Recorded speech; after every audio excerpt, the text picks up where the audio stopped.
بسم الله الرحمن الرحيم. اللهم صل على محمد وعلى آل محمد وبارك وسلم. عن البراء بن عازب رضي الله عنه قال النبي صلى الله عليه وسلم: إذا أتيت مضجعك فتوضأ وضوءك للصلاة. حضرت براء بن عازب رضی اللہ تعالیٰ عنہ بیان کرتے ہیں کہ نبی صلی اللہ علیہ وسلم نے مجھے فرمایا: اے براء، جب تو رات کو لیٹنے کے لیے آئے، فتوضا وضوءک للصلاۃ، نماز کے انداز سے وضو کرو جیسے نماز کے لیے کرتے ہو، پھر اپنے دائیں طرف لیٹ جاؤ اور پھر کہو: اللہم اسلمت وجہی الیک، اے اللہ میں نے اپنے چہرے کو تیرے سپرد کر دیا،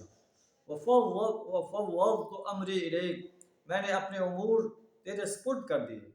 والجأت ظہری الیک، جو ہے میں نے اپنے آپ کو تیرے حوالے کر دیا، رغبتا و رہبتا الیک، تیرے لا ملجأ ولا منجأ منک الا الیک، تو ہی میرا مجھے نجات دینے والا ہے، میرا پشت پناہ ہے۔ اللہم آمنت بکتابک الذی انزلت،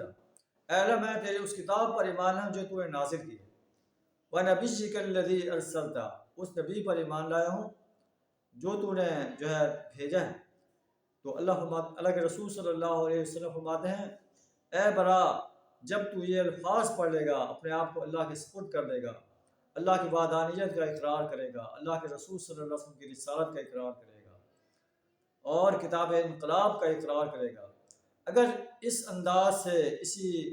انہی الفاظ کے ساتھ تو اپنی رات کو جو ہے سوتا ہے، اگر تجھے اس رات کو موت آ جائے، فَإِن مُتَّ عَلَى الْفِطْرَةِ، اگر تجھے اسی پر موت آ جائے، فَإِن مُتَّ مِن لَيْلَتِكَ أَنْتَ عَلَى الْفِطْرَةِ، اگر اپنی اس رات میں تو وفات پا جائے، تجھے موت آ جائے، تو تجھے فطرت پر موت آئے گی۔ تو اللہ سے دعا ہمیں بھی نبی صلی اللہ علیہ وسلم کی اس سنہری جو ہے نصیحت کو فالو کرنے کی توفیق عطا فرمائے۔ وآخر دعوانا الحمد للہ رب العالمین۔